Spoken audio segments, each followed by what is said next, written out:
Alright, this is the third part of the ninth unit, and we have already talked about how chemical reactions in which we don't have to put in any energy and they happen on their own, and simultaneously lowering the potential energy are always going to be thermodynamically favorable. This is mentioned in this slide over here as a summary.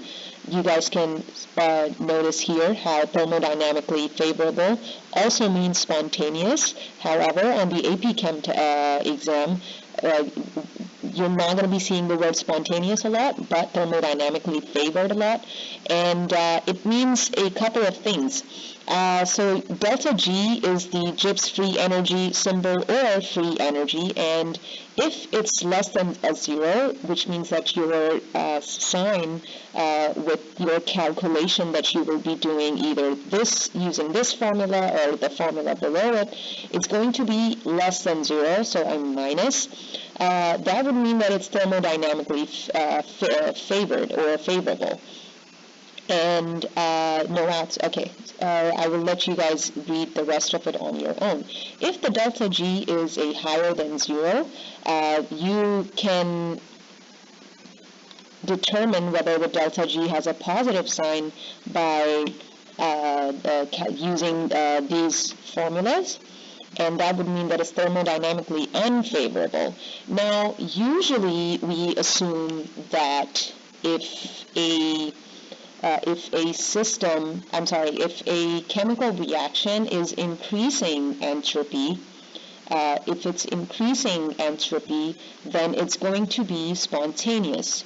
But it's not necessary that it's going to be exothermic or endothermic. So in order to calculate that, we use this is a very nice way of just remembering these two columns along with what is going to happen to the sign of G. Is it going to be less than a zero or is it going to be more than a zero? If you want, you can always memorize this. However, if you don't want to memorize it and want to make sense out of it, I will just teach you how to do that. So if the sign of delta H and the sign of entropy, so if the sign of enthalpy and the sign of entropy, if they are a minus and a plus, then let's look at what's going to happen to a situation in which, just a second please. Okay, let's look at a situation over here in which your delta G is a zero. So we know that the delta G is a zero. It's a thermodynamically favorable reaction. The values of delta H are a negative 483 and the entropy is negative 88.8 kilojoules per mole. Please always make sure that the values given to you are in the same unit, and in this case they are the same unit. So let's look at this reaction. We're going to replace this information into our formula. Delta G is equal to delta H, which is minus 483, minus T delta entropy. So our temperature, unless mentioned otherwise, we're always going to consider that they are at standard temperature and pressure.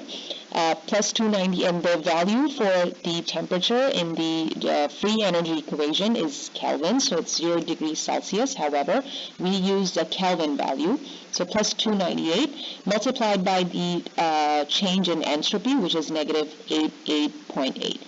So what you're going to do is that, in case you've forgotten the table that I showed you, it's okay if you don't remember the table.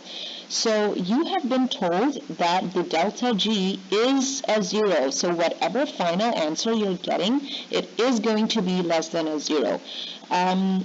So let's see how we got that zero. So you multiplied this and this, and when you multiplied that, your sign was a minus, okay? Minus and minus gave you a plus.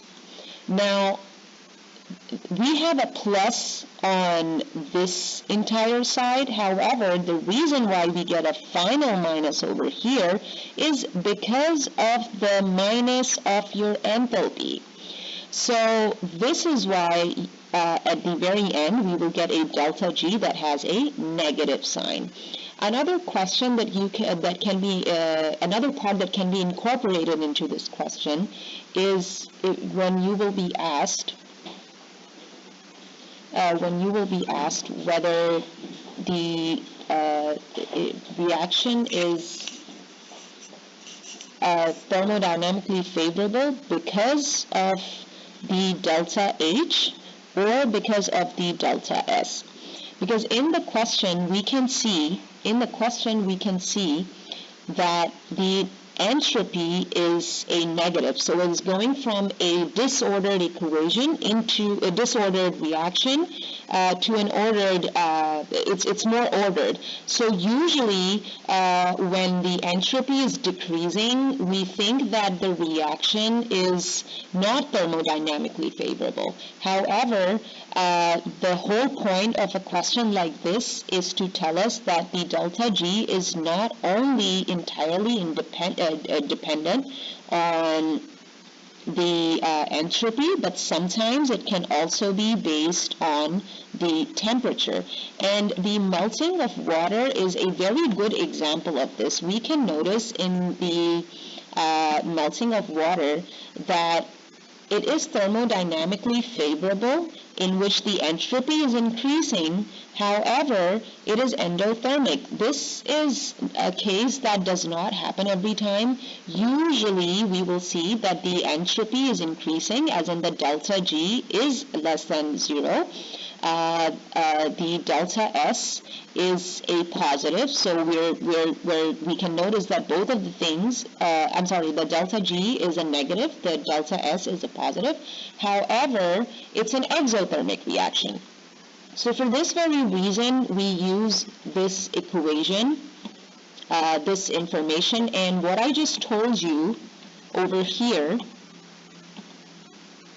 is that the plus and the minus, this became a minus, and if I just write so the minus and the minus was going to give us a plus. So if it depended on entropy, then we would have gotten a positive delta G. However, in the question, they've told us that it is thermodynamically favorable. So the reason why it's thermodynamically favorable is because of delta H. So we can safely say that this is a favorable reaction because of the negative delta H. And a case like this, in which despite the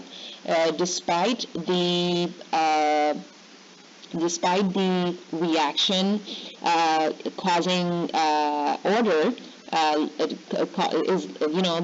not causing entropy, it would be still thermodynamically favorable because of enthalpy. So reactions like these, we're just going to call that they are thermodynamically favorable, however, enthalpy driven. So you may be given questions in which you have to decide whether a delta G was a 0 because of enthalpy or entropy. You can try to look at this question on your own. In this side, we do have a delta entropy that is a positive, but we also have a delta H that is a positive. So it is an endothermic reaction, and but the entropy is increasing. But when we're going to put these values together, we're going to notice that the plus and the plus for the temperature and the entropy, it gave us a plus, and let me draw a bracket here. Okay, when the plus and the minus was multiplied, our final was a minus. So if the delta G was entirely dependent on the delta S, we would have gotten a negative value. I'm sorry, this is not what we're looking at in this question. But I hope that, however, you do get my point. In this question, the delta G is less than a 0, as in it's a favorable reaction, but only when the temperature is higher, at least 379 Kelvin. That's why I used a 400. I just chose a random number. You could have chosen 380, 390, whatever you wanted, anything that's above 379. And you would have noticed that, again, because of the entropy here, you got a minus here, okay? So if you had gotten a plus, then a plus and a plus would have given you a positive value of G. But because this minus was multiplied with the plus of the delta H, you got a value less than 0. And we can safely say that delta G is less than 0 because of entropy, and therefore it's entropy driven. Okay, I think you would be able to solve this question and this question also. The answers are on the slides next to it. Okay. And here, one of the most important things to remember are the units. You're going to be fixing the units in order to solve them.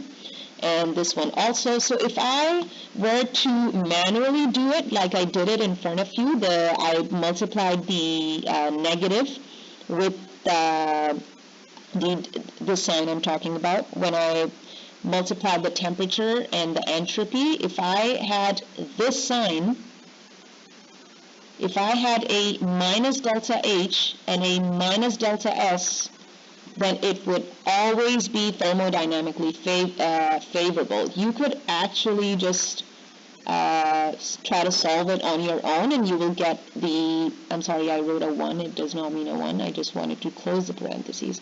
So it's a minus here. It's what this is telling you is that once you multiplied the delta S and this sign in between in the free energy formula, this is what you get, a minus. So if you manually try to do it, you will get the same answers.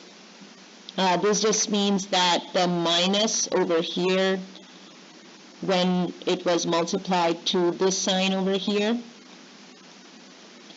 that is what we got, minus, minus, and a plus, okay? And then a plus and a minus. So now we can see that at low temperatures, it would be favorable, and at high temperature, it would be unfavorable, okay?